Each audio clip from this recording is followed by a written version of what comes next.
Mr. President, Mr. Speaker, members of the 95th Congress, ladies and gentlemen. 2 years ago today, we had the first caucus in Iowa. And 1 year ago tomorrow, I walked from here to the White House to take up the duties of President of the United States. I didn't know it then when I walked, but I've been trying to save energy ever since. I return tonight to fulfill one of those duties of the Constitution, to give to the Congress and to the nation information on the state of the Union. Militarily, politically, economically, and in spirit, the state of our Union is sound.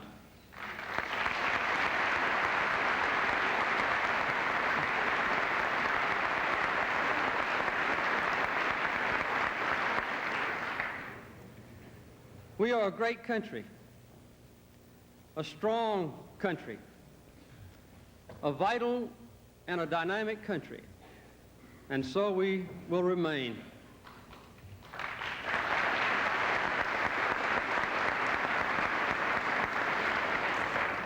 We are a competent people and a hard-working people, a decent and a compassionate people, and so we will remain.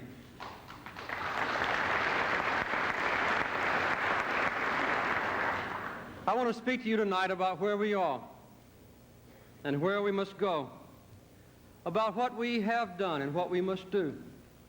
And I want to pledge to you my best efforts and ask you to pledge yours. Each generation of Americans has to face circumstances, not of its own choosing, but by which its character is measured and its spirit is tested.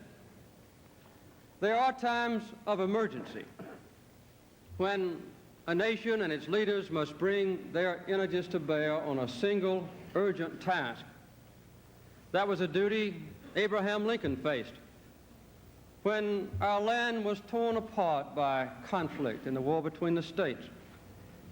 That was a duty faced by Franklin Roosevelt when he led America out of an economic depression, and again when he led America to victory in war.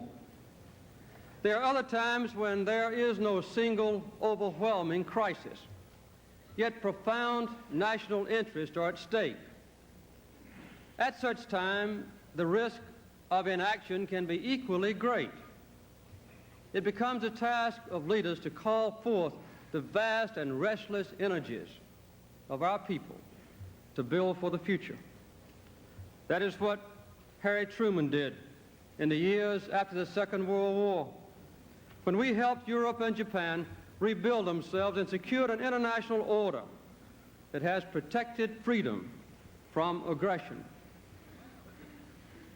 We live in such times now, and we face such duties.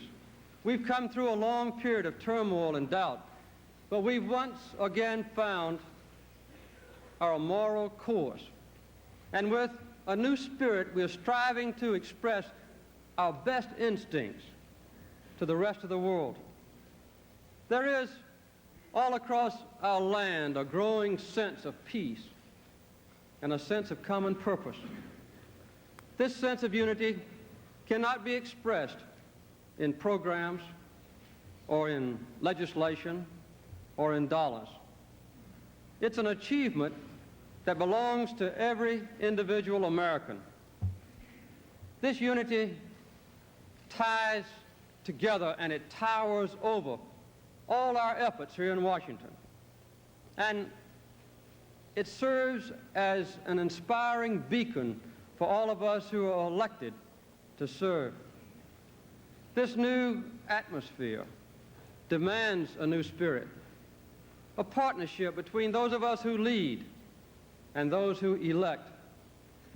The foundations of this partnership are truth, the courage to face hard decisions, concern for one another, and a common good over special interest, and a basic faith and trust in the wisdom and strength and judgment of the American people.